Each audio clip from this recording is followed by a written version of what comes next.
Anchor babies. Send the anchor babies home. Anchor babies gotta go. Denaturalize and deport.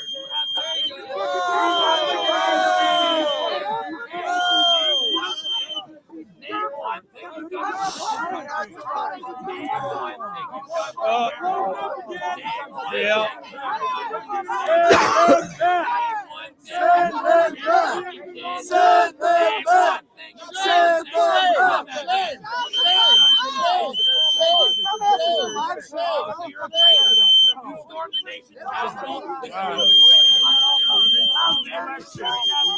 Marmota, thank you for the $20 super chat. Again, those super chat really make it possible for me to do this job. They help me cover travel and security.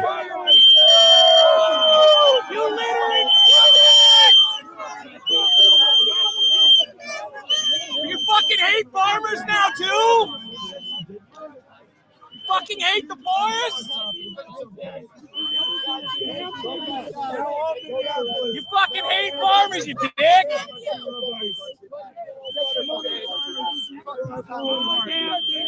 Robert, thank you for the $2 super chat.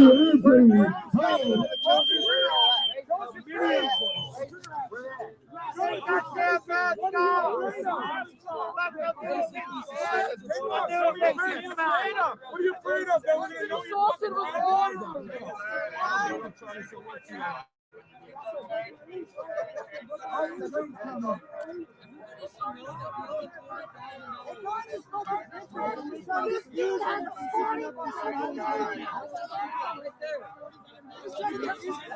You can sign up for Somali daycare. Right at the front of that train, just wait there. They'll sign you right in. They'll sign you right in.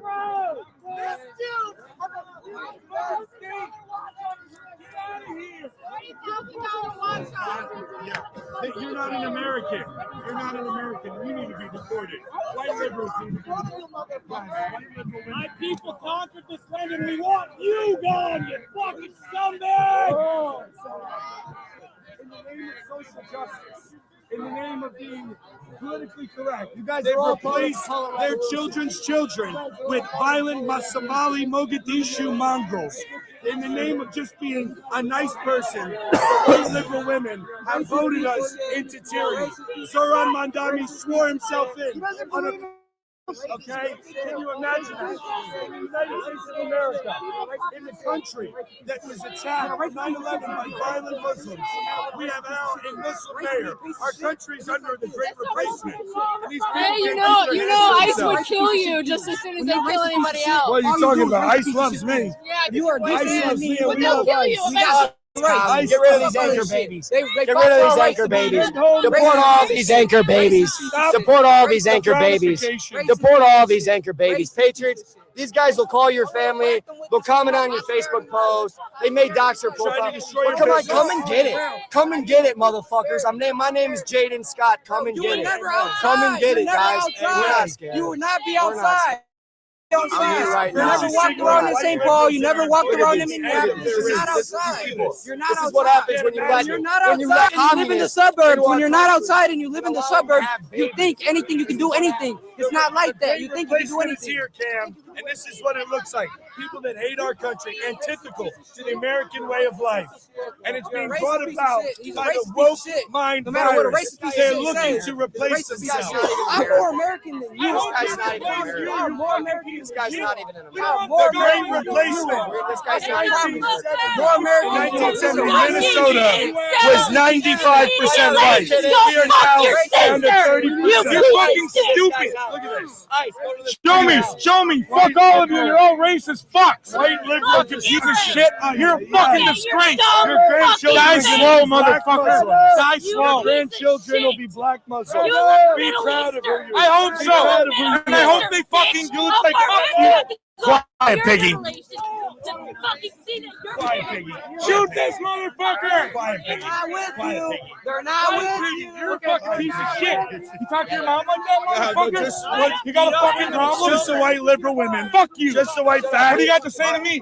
What do you gotta call me, motherfucker? You don't look American. You got a black beard. You look like an Arab. I'm American as fuck. You fucking piece of shit. He's got some Arab. Fuck you. You can see the violence. I'm not American. I was born here. You're ready to break out into the shit. Come on, man. We see it. Motherfuckers are the weakest, softest, most pathetic motherfuckers. We're not I've gonna ever keep seen. putting up with these commies, motherfuckers. Stand Stand no up. fucking Go friends to in get high in the school, so you gotta street. make Stop friends letting these talking fucking shit online. fucking Fucking loser. You're fucking disgraceful. You think you're fucking cesspool that they want our country to turn into. These people are the same ones that smash that iPhone camera I'm looking at right now. The violent liberals are bringing in the change of demographic to the point that London, England, you saw how dysfunctional it is there. Your day will come. Oh yeah, and what'll happen on my day? You'll be executed. You're going to the Hague, you piece of shit. There you go. I hope you die. We just want deportations. We don't want anybody to die. Let's be very clear. We just want denaturalization and deportation. See, that's the difference. I mean, I want you to die. It's spelled wrong. It should say incel. No, it says infidel because the Muslims are taking over your When was community. the last time you got laid? Your grandchildren will be black Muslims. Your daughters will copulate with these mongrels. Yeah, so you want your entire bloodline to be ended because of your virtue signaling. Fucking Goebbels. What do you want? Irish totality.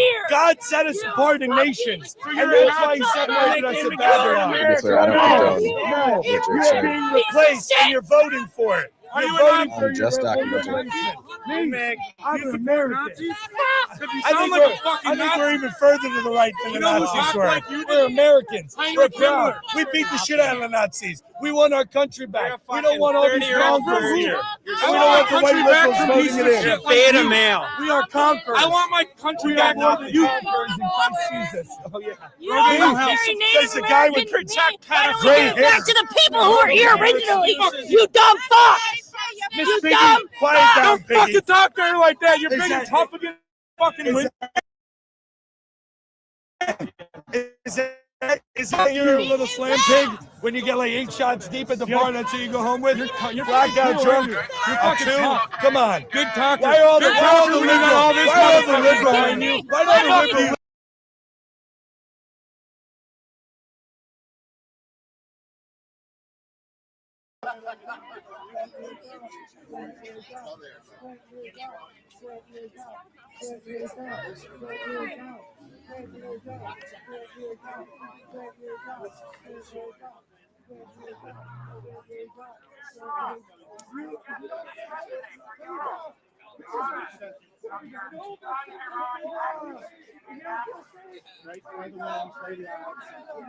Say it once, say it twice, we will not put up with lies. Say it once, say it twice, we will not put up with lies. Say it once, say it twice, we will not put up with lies. Say it once, say it twice, we will not put up with lies.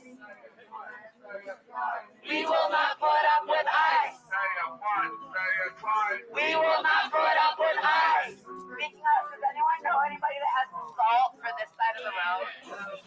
Just put it out there. If this side ended up salted, no one would complain.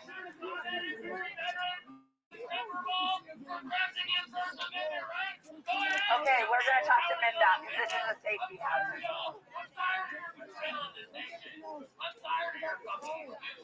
Quit your fucking jobs, you cowardly assholes. Walk out of here right now. Walk across this line and join us. If you were patriots, if you were Americans, you would be over here with us. If you believe in the Constitution, if you believe in this nation, you would be on this side of the line. But no, you're standing there against all these people because you're cowardly traitors. Why are you being racist? Maybe you're desperate. I don't know what your fucking excuse is, but it's shameful. Your mothers would be fucking ashamed of you. All of you fucking Nazi traitors. Did you get a challenge? I have some. I wasn't. Oh. You got an adventure challenge going.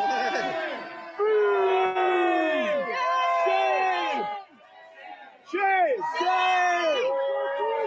Shame on y'all! Fucking murderers! Murderers! That blood is on your hands! That blood is on your hands!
Your perfect domain is out there. Go to Wix and make it yours. Claim your space.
Try taking off your uniforms, taking off all your weapons. Try being human.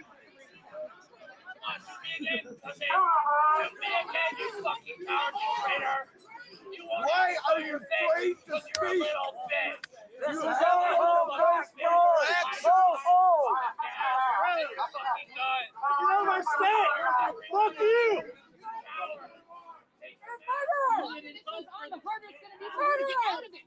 They went against the Constitution. Traitors, that's what that is. Standing in front of a federal building. It's disgrace. Disgrace. Right now. Disgrace. You believe in it. Disgraceful. You murdered a woman in cold blood. Guess what, bitches? Unrest is getting all your information. You're gonna get put on the list and you're gonna be held accountable. Every one of you. Every one of you is gonna be held accountable for all of our actions. Anonymous, yes, sir. Want to be a man? Shoot me. You're gonna be held accountable. Shoot me, For all of us to go to Anonymous, and you will be held accountable. I want you to think about that. Like you were right back to get out. What are you trying to protect? Put trash in your Constitution. You are a stain on history. Anybody who's ever read a fucking book knows that.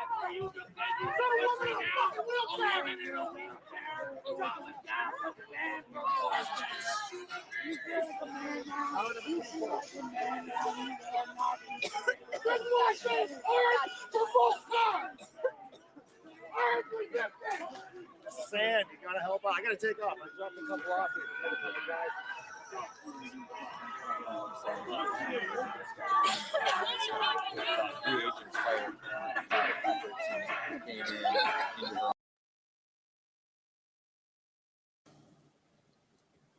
In Iran, the crisis is spiraling. The protests are swelling with calls for ousting the dictator, and the crackdown is intensifying, complete with an internet blackout.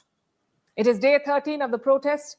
What started as an agitation against the collapse of the economy now threatens the Islamic Republic, the regime itself. Take a look at this first.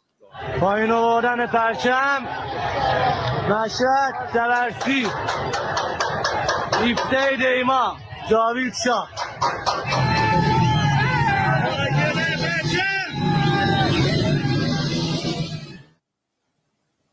This happened on Thursday. Protesters ripped apart the flag of Iran. First, they brought it down, then they tore it apart. It shows you the anger and frustration of the public. Many even chanted death to the dictator.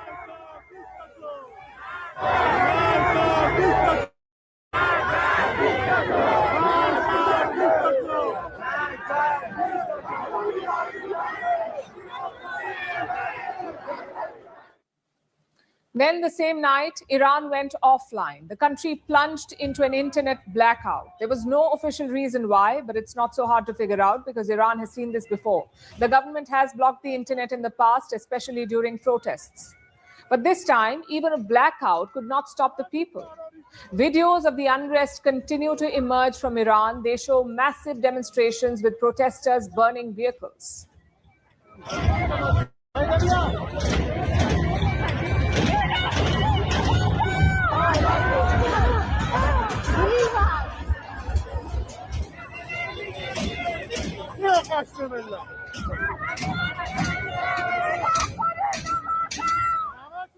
According to the shrine of a religious leader was vandalized. Protesters even toppled the statue of Qasem Soleimani. Qasem Soleimani was the commander of the Iranian Revolutionary Guards, the IRG, and a much revered leader in Iran. He was killed by a US strike a few years ago, but he still remains a looming presence in the country, and now even his statues face the wrath of the Iranian people.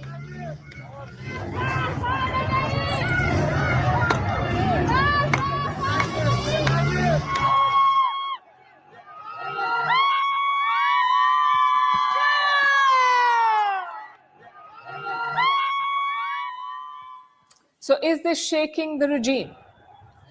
Tehran is approaching, showing both sympathy and sternness. At first, the government tried to negotiate with the protesters. There was talk of subsidies and economic relief from the government. But then the position of the regime hardened.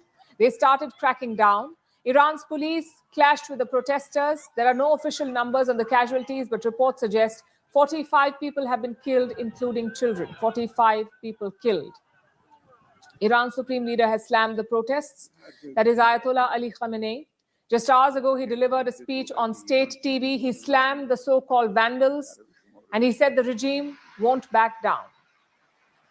It does not act as a laborer for the foreigners. Whoever you want to be, if you become a foreign worker and you work for the foreigners, the people will recognize you. The Islamic system will recognize and respect you. He is sitting there and talking about everything in the world, and he knows that usually the religious leaders and leaders of the world from the tribe of Pharaoh, Nimrod, Reza Khan, and all of Reza and the like, when they were at the peak of pride, they were overthrown. There are two foreign powers he mentions. One is obviously US President Donald Trump. Trump has been threatening Iran. He says the US will intervene if Tehran kills protesters. Even though there's been protesters killed in Iran, you said we were locked and loaded, ready to go. What is the line there for when the U.S. is going to get involved in those protests? We'll take a look. We're watching it very closely. If they start killing people like they have in the past, I think they're going to get hit very hard by the United States. Yesterday, he reiterated that. He warned of severe action against Iran. The second leader the Ayatollah mentioned is Reza Pahlavi, the ex-crown prince of Iran. He is the son of Iran's last Shah. Reza Pahlavi fled the country after the 1979 revolution. He has not returned since, but now he's calling for nationwide demonstrations. So Trump warns of action. The regime remains defiant, and the Shah is trying to take advantage of the situation. But what does this mean for Iran? The protests began over the economic crisis. Iran's economy is plunging, its currency is collapsing, and the people are not happy. For nearly 2 weeks, the unrest has swept through every corner of the Islamic Republic, streets, universities, markets, small towns, big cities. And amid this chaos, unconfirmed reports and rumors are swirling, like stories about Iran's foreign minister, Abbas Araghchi. He's currently in Lebanon. Now, on paper, it's an official visit, but reports suggest that he's traveling with his family and that he will be staying in Lebanon for some time. At a time like this visit does not inspire visit with his family. Earlier this week, reports said that the Ayatollah may flee. He may flee to Moscow if the situation worsens. Now, these are most likely just rumors, but they are fanning the fire in Iran. The question is this the end of Iran's leadership? And the honest answer is, it's complicated. History says authoritarian regimes do not fall easily. They fall when the economy collapses beyond repair, when the public loses fear, the security forces hesitate, and the protests sustain momentum. Iran today checks at least 3 out of 4. The economy is in crisis. People are openly defying the police. Protests are decentralized, making it hard to crush at once, and the government looks more cautious. But 2 major factors remain unclear. Will the protests grow even bigger? And will the military refuse orders? That is not clear yet. The people have shown their anger. What remains to be seen is whether the regime can survive this. The world doesn't fit in boxes. Fascists, go home! Behind the line! Out of Minnesota! Behind the line! Behind the line, please!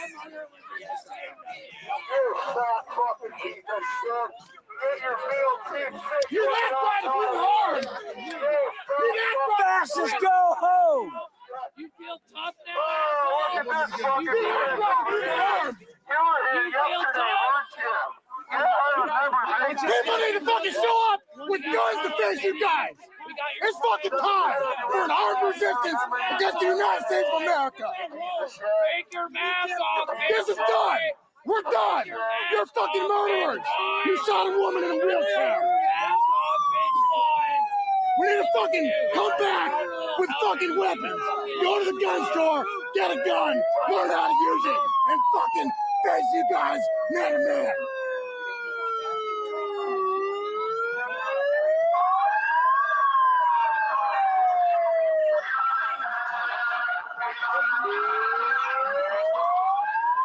By any means necessary.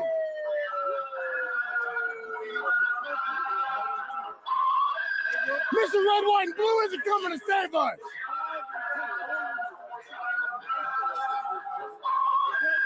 Mr. Red, White, and Blue's and Applebee's want a free state. We're out here fucking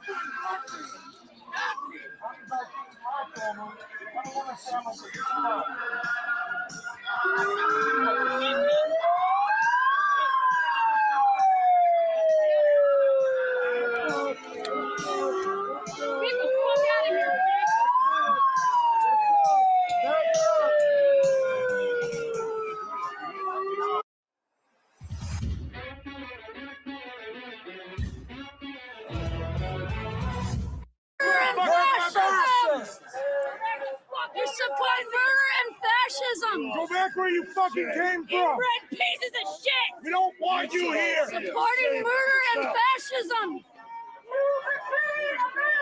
Move to fucking Russia if this is what you want! We're the weakest people in our society!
Be ashamed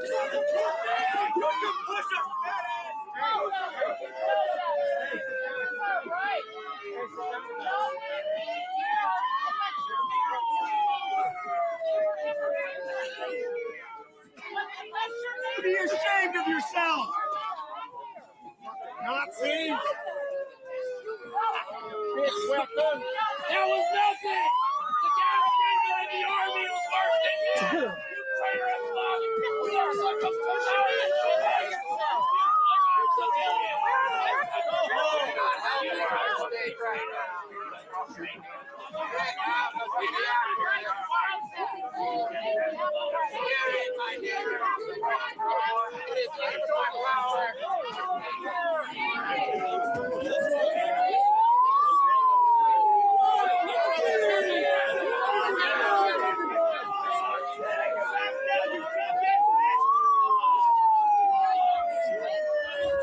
You don't have the right to do this, guys. This is our right as American citizens. We can be here.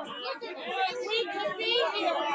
We have the right. Don't act like you're down. You stupid motherfucker. You ignorant. Go finish high school. You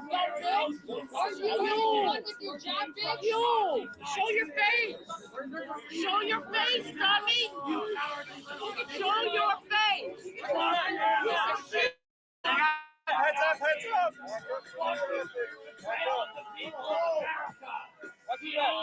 Look at this guy on the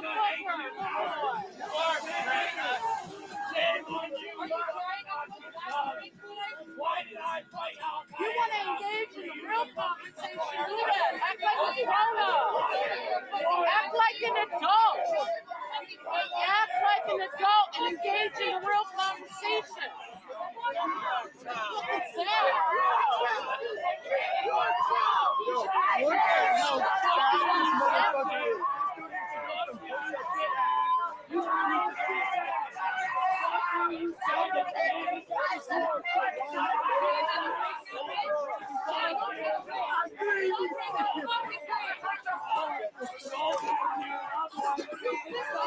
Try it. Where that little boy is? There he is. There that little boy. There that little boy.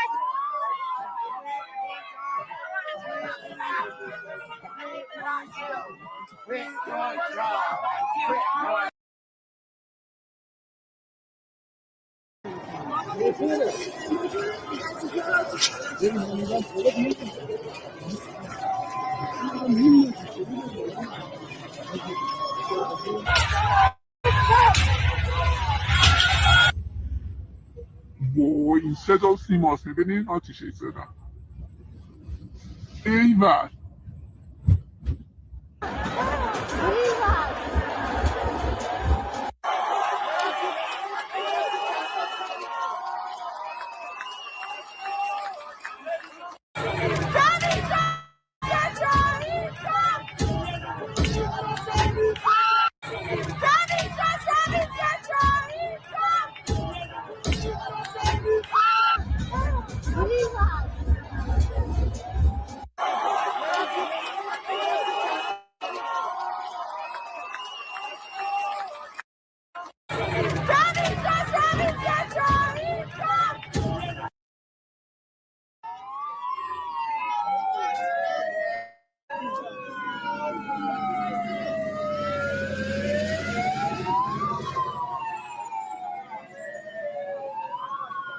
Fence yourselves in, huh? We gotta build a perimeter, boys.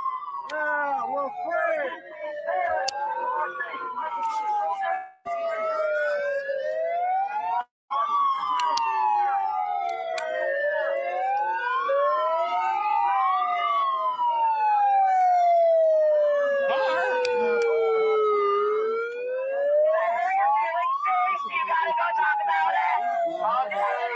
As the protests go on, just like I said, more and more people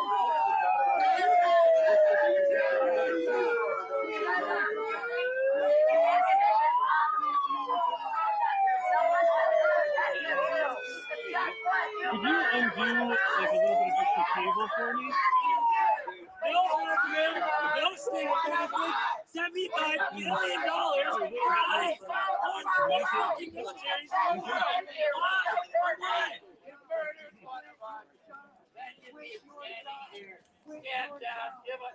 Hi, Chase. Hi. Care to explain why you guys showed up at my house last night? At least I'm pretty sure it was you.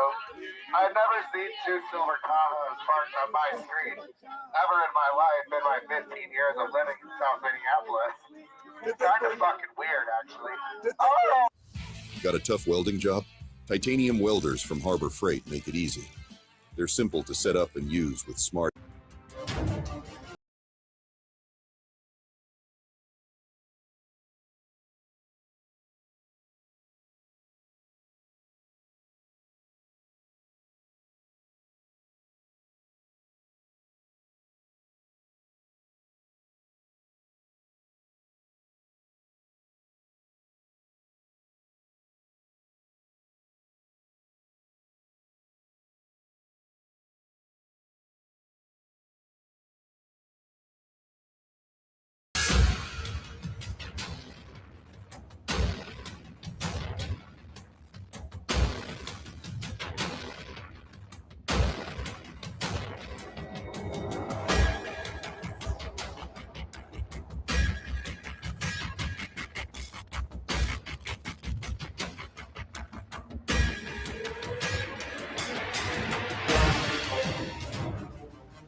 اقداماتی یا اظهاراتی که امثال نخست وزیر رژیم صهیونیستی یا برخی از مقام‌های رادیکال آمریکایی، مقام‌های تندرو آمریکایی در رابطه با مباحث داخلی ایران مطرح می‌کنند در قاموس بین‌الملل چیزی نیست جز ترغیب به خشونت، ترغیب به تروریسم، ترغیب به آدمکشی.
Looking for purpose in the current surface. If you're seeking respect and attention, if you're in need of a gift, I'll help you feel big. Come with me, put some folks in detention. Just last week, it's kind of rough. I put a kid in cuffs and zip tied a woman to a van. We can sneak around town hunting working folks. Now I hear they get a great benefit plan. Join us, oh ain't it nice? Join us, take my advice. If you're lacking control and authority, come with me, hunt down minorities. Join us. Well, I failed the academy, the cops weren't having me, the army didn't sound that fun, so I found me a paramilitary operation that was keen to hand me a gun. See, I got picked on in school, I never felt that cool, there's a hole in my soul that just rages. All the women turned me down, they told me I was a clown, well, won't you look at me now, I'm putting folks in cages. And they got great hours, join us for respect and power. They got a sign-on bonus of 50 grand. They're in need of you, needing to feel like a man. Join us. Join us. Email that. Right now, can you see that you're against the American people? Where do you guys come from? Back home in the land, are you fucking racist? You hate Latinos? You hate Somali people? What is your fucking excuse for betraying the Republic? What is your fucking excuse for betraying the people? Is it for the paycheck? We know the paycheck ain't even that good. Is it for Nazi. Are you afraid to swing Yeah, I'll do the call, see if they come back early. Nazi. Is that what it is, you cowardly little Don't you think it's a little on the nose, you guys raiding a target, a couple days after you kill somebody? Just like messaging live. Talk to your marketing people. Have some fucking dignity. Have some fucking honor. Have some discipline. Stop being cowardly little bitches and take your fucking masks off. You fucking little bitch ass motherfucking cowardly bitches. Fuck you, Nazis! Loud and clear! Like a little fucking bitch.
Whether or not that shooting was justified. And press conferences in Minneapolis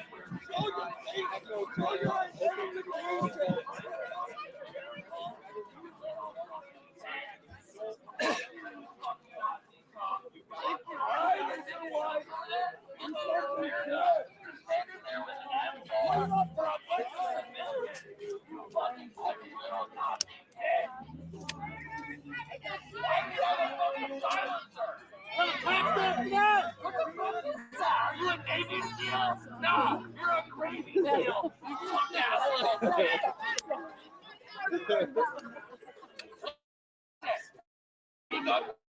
Why are you betraying the Republic? Well, that's it. Tell us.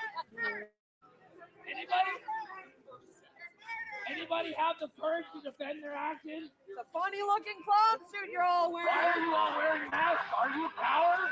Why are you really police? You realize that, right?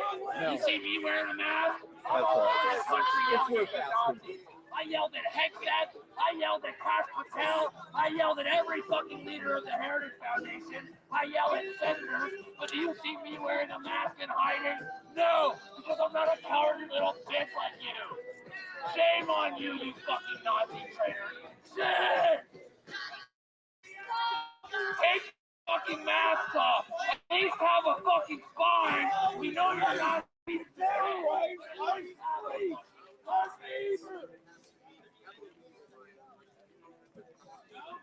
Why would you think we allow that? Not one of you will have the courage. Not one of you will have the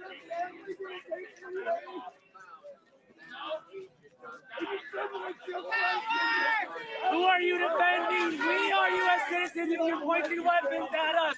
Who are you defending? You want these fellas to get away. What about the rest of you? To do our civil duties, to fight a fascist regime, and you are doing it, then you are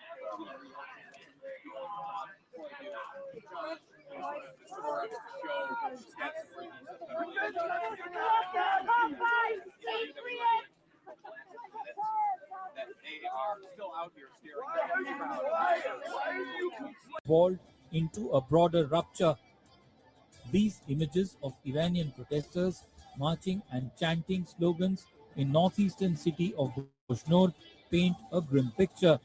The 86-year-old supreme leader has been cornered by his own people. Protests in Qom, the spiritual heartland of Iran's clerical establishment, marks not just an act of defiance, but a seismic shift in resistance. In Iran Shahar, protesters have set statues of Khamenei and the leader of the 1979 revolution, Ayatollah Ruhollah Khomeini, on fire. The crackdown by the government is simmering the unrest. The showdown between security forces and violent protesters have claimed lives on both the sides. Though the unrest has broadly remained leaderless, Iran's exiled Crown Prince Reza Pahlavi has called for massive demonstrations. Experts say such calls will shape Iran's future, a test whether demonstrators are being swayed by messages from abroad. The Iranian government is striking a conciliatory note with protesters while sending out a strong message to the West. We do not seek war, but we are prepared for war. We are also prepared for negotiations, but negotiations that are based on mutual interests and mutual respect. Iran's messaging is shaped by concerns over foreign interference. These fears have been amplified after US President Donald Trump's chilling warning that US will come to rescue if Iran kills protesters. Given how quickly and widely Iran's protests garnered an anti-regime character, the question is whether they can cause significant shifts in the Iranian political system. Bureau Report, WION, World is One.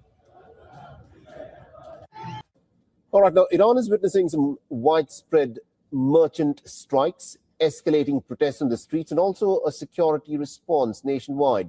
The 12 days of these protests has in fact shaken the government under Ayatollah Ali Khamenei. And our next report explores if these protests can actually challenge their government that is in place in Tehran. Take a look at this report.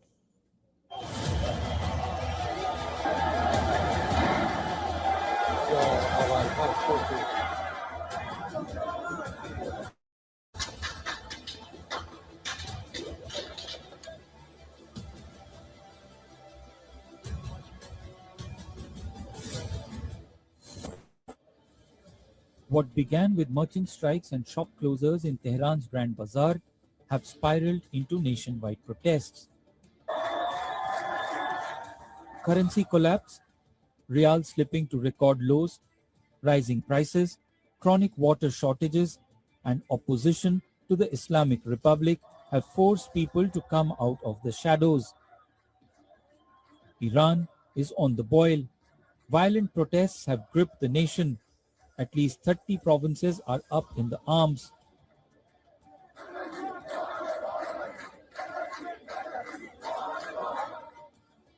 Anti-Khamenei slogans are echoing across the country. The unrest in Iran, the biggest in the recent years, has evolved into a broader rupture. These images of Iranian protesters marching and chanting slogans in northeastern city of Boshnor paint a grim picture. The 86-year-old supreme leader has been cornered by his own people. Protests in Qom, the spiritual heartland of Iran's clerical establishment, marks not just an act of defiance, but a seismic shift in resistance. In Iran Shahar, protesters have set statues of Khamenei and leader of the 1979 revolution, Ayatollah Ruhollah Khomeini, on fire.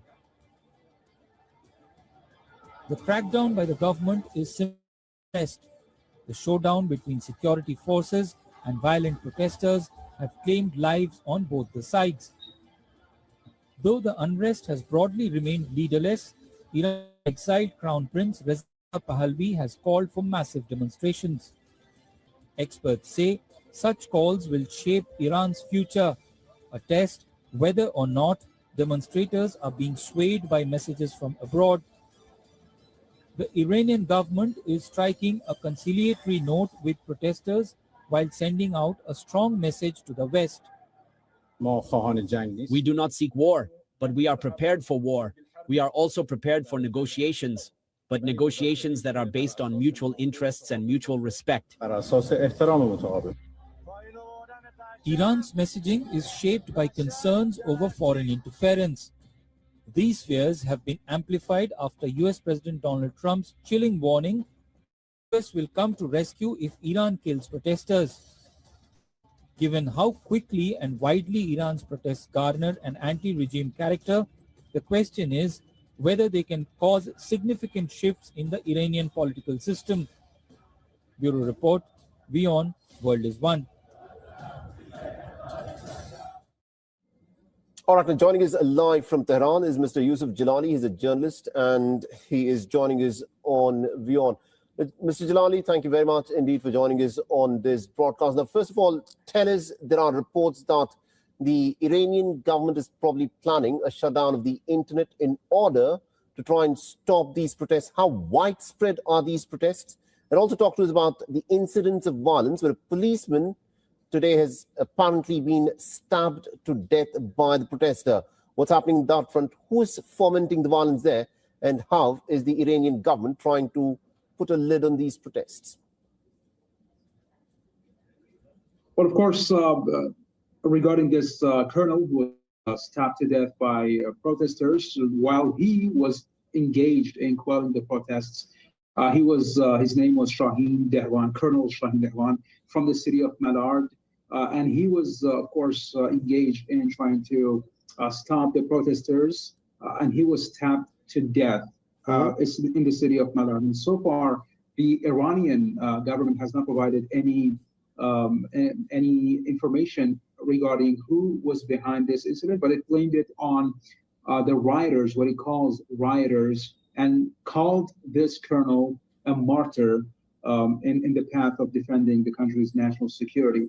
There has been another incident in Sistan and Baluchistan province in the city of Iran Shah, where the Jaish al-Ad militant group, it's a Baluchi group based out of the Baluchi regions in Iran and Pakistan. So they were responsible for a drive-by shooting of another Iranian security force member in the city of Iran Shah there.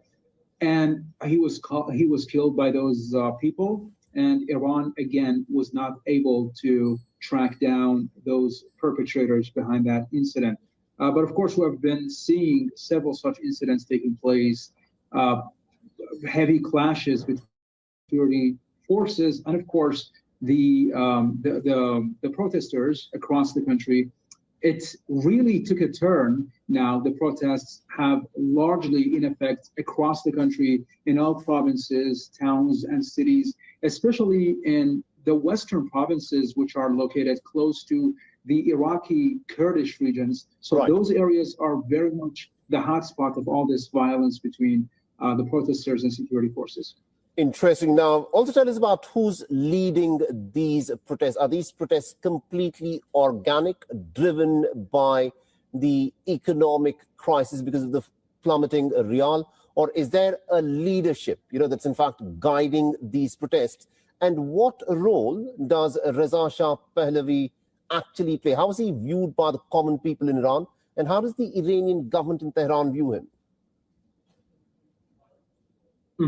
Well, this protest is not led by any rallying figure for now, and there's a leadership vacuum, and that is why we see that Reza Pahlavi, the exiled crown prince of Iran, of course, now pitched in, and said that I feel the responsibility to lead these protests. And he issued his first call for mass mobilization, a coordinated chant across the country, slated for 8 p.m. local time tonight across Iran. That's about 1 hour, 20 minutes from now. Right. So he called on people across the country to join this coordinated chants. And then he said that any further action or any further call hinges on the turnout in this call, in this existing call. If the turnout was significant, then he would issue another call. And it is very much significant because Iranians are very much divided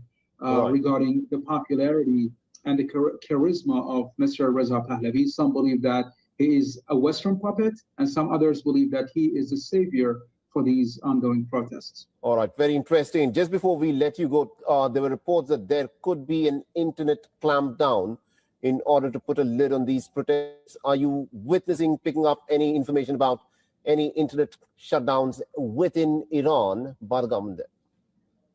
Well, since the protests erupted, the internet has slowed down significantly.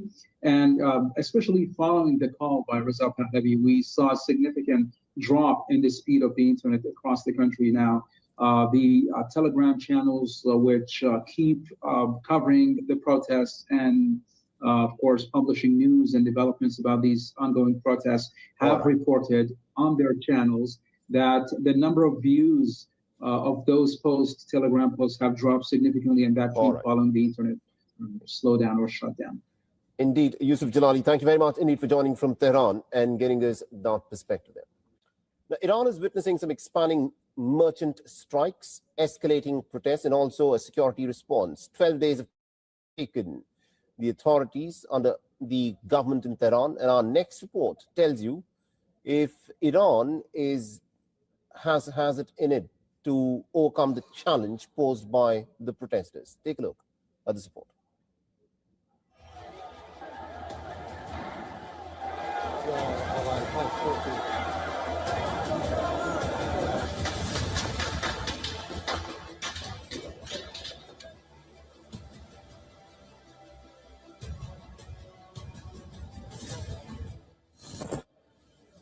What began with merchant strikes and shop closures in Tehran's Grand Bazaar have spiraled into nationwide protests.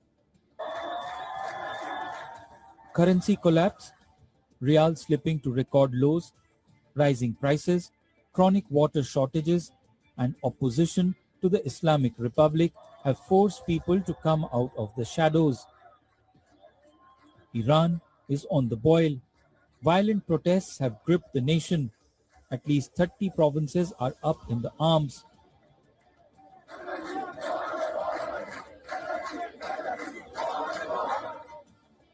Anti-Khamenei slogans are echoing across the country. The unrest in Iran, the biggest in the recent years, has evolved into a broader rupture. These images of Iranian protesters marching and chanting slogans in northeastern city of Bojnord paint a grim picture. The 86-year-old supreme leader has been cornered by his own people. Protests in Qom, the spiritual heartland of Iran's clerical establishment, marks not just an act of defiance, but a seismic shift in resistance.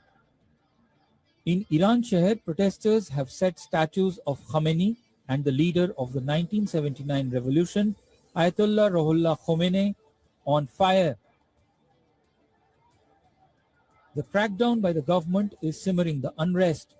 The showdown between security forces and violent protesters have claimed lives on both the sides. Though the unrest has broadly remained leaderless, Iran's exiled Crown Prince Reza Pahlavi has called for massive demonstrations. Experts say such calls will shape Iran's future, a test whether or not demonstrators are being swayed by messages from abroad.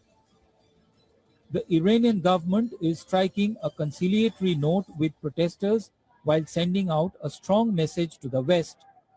We do not seek war, but we are prepared for war. We are also prepared for negotiations, but negotiations that are based on mutual interests and mutual respect.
Barry.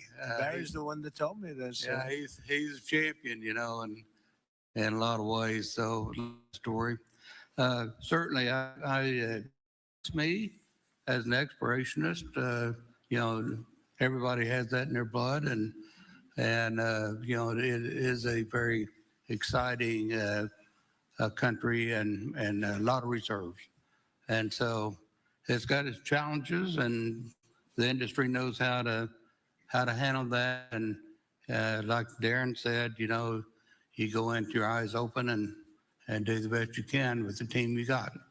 So well, you're going to thank have you. something that they never had really here is tremendous security. You're going to be very secure, very safe, physically safe, in addition to financially safe. So it's good to see you, Harold. Thank you very much. Does anybody have anything to say before we get to the press? What does Cuba have to do to avoid the same fate as Venezuela? What does Cuba have? Cuba's in bad shape. Cuba relied on Venezuela for oil and for money. And nobody really knows what's going to happen with Cuba. They're doing very poorly. They're really third world all the way. And we have a lot of great Cuban Americans. And I would say Marco fits very solidly into that category. And I might ask you to say a few words about, we were discussing it before, Cuba is a very different, they don't have energy, they don't have oil, but they would live off of the oil from Venezuela. And what they do have is very strong people and very powerful people militarily, and they would protect the people running Venezuela, and they would take in a lot of money from Venezuela. Now they don't have that. They won't be taking in any money. So, Marco, what do you think? Well, I mean, the fundamental problem in Cuba is that it's run by incompetent people that don't know what an economy looks like, much less a functioning one. They've made a choice, and that is they would rather have political control over the people than they would have an economy that functions. And they've gotten away with it for 60-something years because they've had donors, the Soviet Union, and now most recently Venezuela, but that's now gone. So the people in control in Cuba have a choice to make. They can either have a real country with a real economy where their people can prosper, or they can continue with their failing dictatorship that's going to lead to systemic and societal collapse. That's a very stark and dramatic choice, and it's one we hope to make the right one. We don't have an interest in a destabilized Cuba, but that would be their fault because they refuse to allow the people of Cuba to have either economic or political freedom for that matter. And you have a lot of people in this country that want to go back to Cuba and help Cuba. A lot of people have left, you know, they came in penniless, they didn't have anything, and they've become very rich people in our country, and they want to very much go back and help Cuba. So that's something that Cuba has that a lot of other places don't have. Peter? President Trump, thank you. I do want to ask you about Minnesota, but first, just more on topic.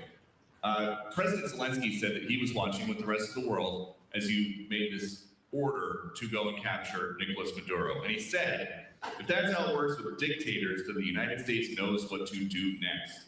Sounds like he wants you to go and capture Vladimir Putin. Would you ever order a mission to go and capture Vladimir Putin? Well, I don't think it's going to be necessary. I think we're going to have I've always had a great relationship with him. I'm very disappointed. I settled 8 wars. I thought this would be in the middle of the pack or maybe one of the easier ones. And I don't know if you know, Peter, the last month, they lost 31,000 people, many of them Russian soldiers, and the Russian economy is doing poorly. I think we're going to end up getting it settled.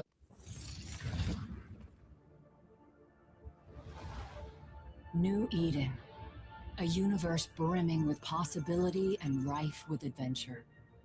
Only the most intrepid capsuleers Dying there too, but largely it's the soldier population. When you have 30,000, 31,000 soldiers dying in a period of a month, 27,000 the month before, 26,000 the month before that, that's bad stuff. So as you know, President Biden gave $350 billion to Ukraine to fight. And we would never get that back, although I did make a rare earth deal to get it back. So we will be getting it back, but shouldn't have done that. It was a bad thing to do.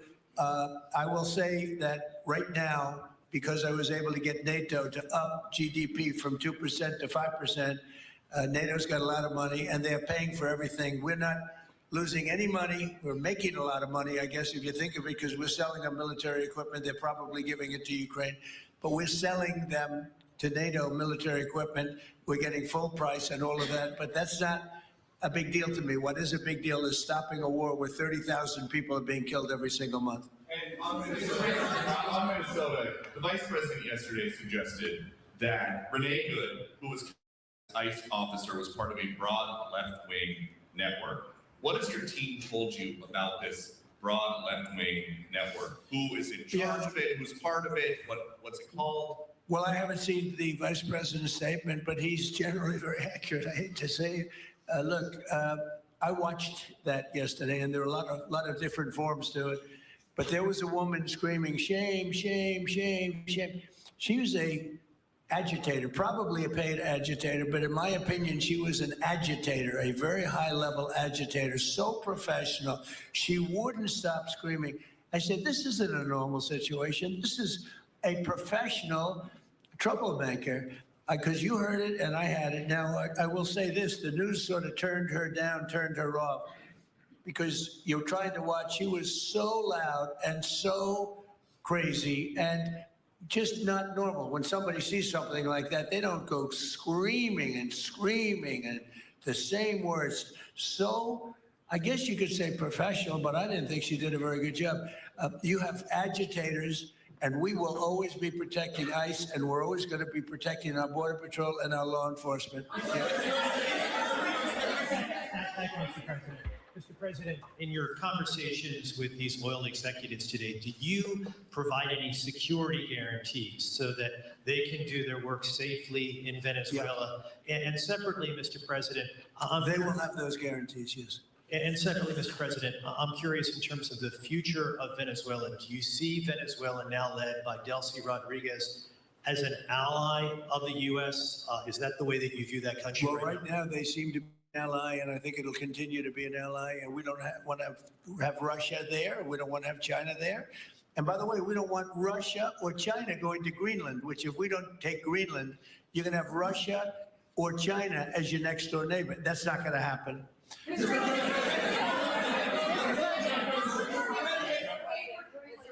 The way. Mr. President, thank you. You just said that these companies would have security guarantees if they go in on the ground in Venezuela. They will have. And what is your plan there actually for these companies and those Americans who are going to be on the ground working for these companies? Well, there are going to be Americans. I assume they're going to be using a lot of Americans, but they're going to be using a lot of people from Venezuela and other places, I would imagine. But I would think that mostly they'll be using Venezuelan workers. They have a lot of great workers. They have a very high unemployment rate, and they have workers that are very familiar with taking oil out of the ground. Yeah. How long do you think the Ayatollah will be in power after what we've seen play out on the ground there? When is the U.S. going to get involved now that reports of protesters being killed on the ground? So Iran's in big trouble. It looks to me that the people are taking over certain cities that nobody thought were really possible just a few weeks ago. We're watching the situation very carefully. I've made the statement very strongly that if they start killing people like they have in the past, we will get involved. We'll be hitting them very hard where it hurts. And that doesn't mean boots on the ground, but it means hitting them very, very hard where it hurts. So we don't want that to happen. There have been cases like this where President Obama totally backed down. But this is something pretty incredible that's happening in Iran. It's an amazing thing to watch. They've done a bad job. They've treated their people very badly, and now they're being paid back. So let's see what happens. We're watching it. We're watching it very closely.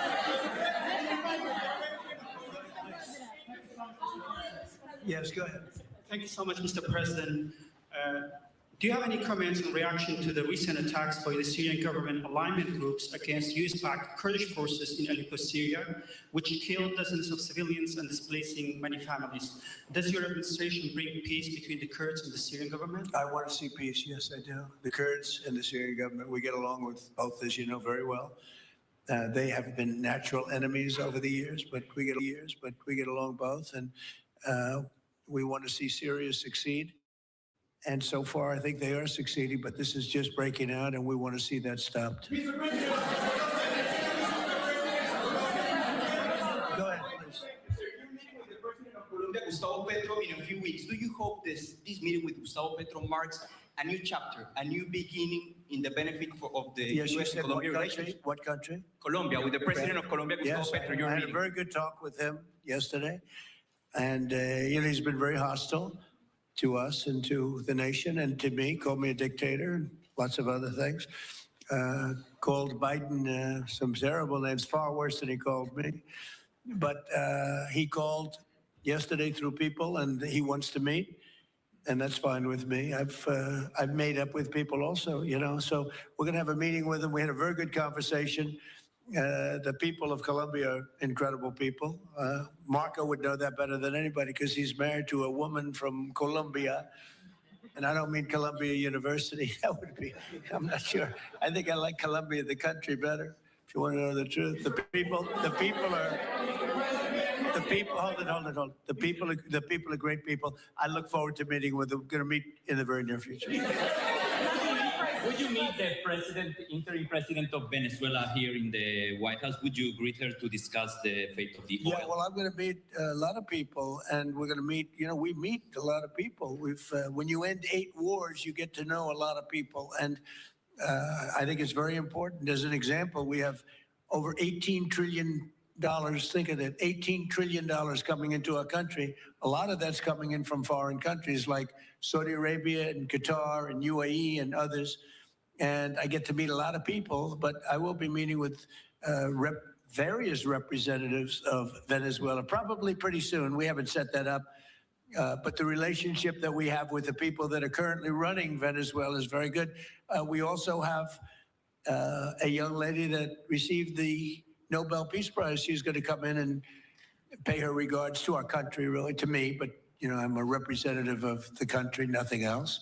And she's coming in sometime next week, I think Tuesday or Wednesday.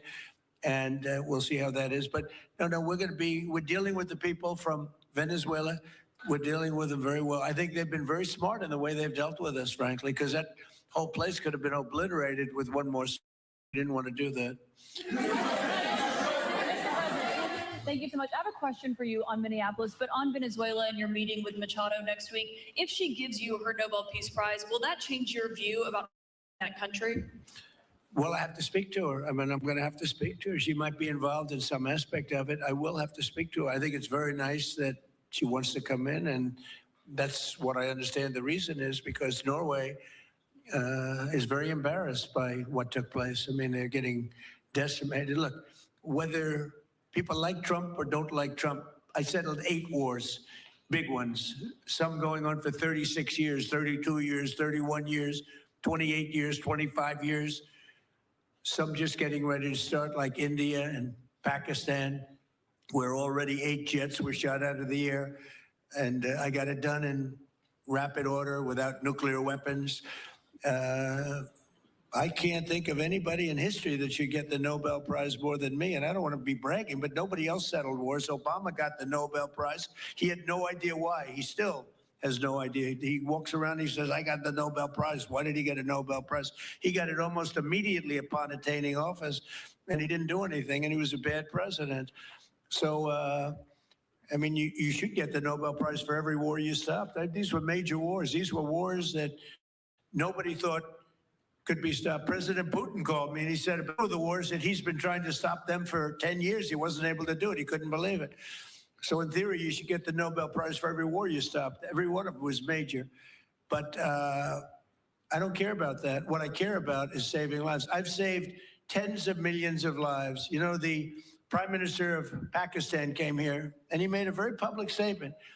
He said that President Trump saved minimum 10 million lives having to do with Pakistan and India. It was going to be raging. So, you know, but I'm honored that she's coming here. I look forward to meeting her, yes. Go ahead. On Minneapolis, Mr. President, I have a follow-up for you. The state officials there have said that the FBI is not sharing evidence with them. Typically, they would conduct a joint investigation, as you know. Do you believe that the FBI should be sharing evidence with state officials in Minnesota? Well, normally I would, but they're crooked officials. I mean, Minneapolis and Minnesota, what a beautiful place, but it's being destroyed. It's got an incompetent governor, fool. I mean, he's a stupid person. And it looks like the number could be $19 billion stolen from a lot of people, but largely people from Somalia. They buy their vote. They vote in a group. They buy their vote. They sell more Mercedes-Benzes in that area than almost. Can you imagine? You come over with no money, and then shortly thereafter, you're driving a Mercedes-Benz. The whole thing is ridiculous. So they're very corrupt people. It's a very corrupt state. I feel that I won Minnesota. I think I won it all 3 times. Nobody's won it since Richard Nixon won it many, many years ago. I won it all 3 times, in my opinion. And it's a corrupt state, a corrupt voting state. And the Republicans ought to get smart and demand on voter ID. They ought to demand maybe same-day voting and all of the other things.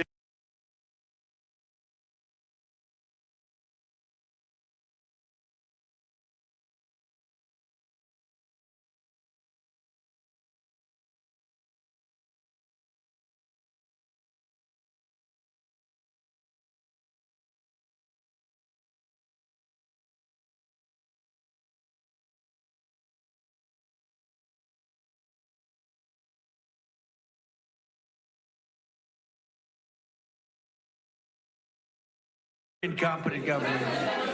Mr. President. And by the way, he's a very corrupt governor, too. Go ahead. I have a question on Iran, but first, very quickly on Venezuela. How do you provide total security guarantees to these companies without putting U.S. boots on the ground? Well, we're going to work with the Venezuelan leaders and people, and we're going to have a very safe group, and they're going to also bring over some security with them. You know, these are not babies. These are people that drill oil in some pretty rough places. I could say a couple of those places make Venezuela look like a picnic. These people around the table, these are tough people. They go into areas that you wouldn't want to go.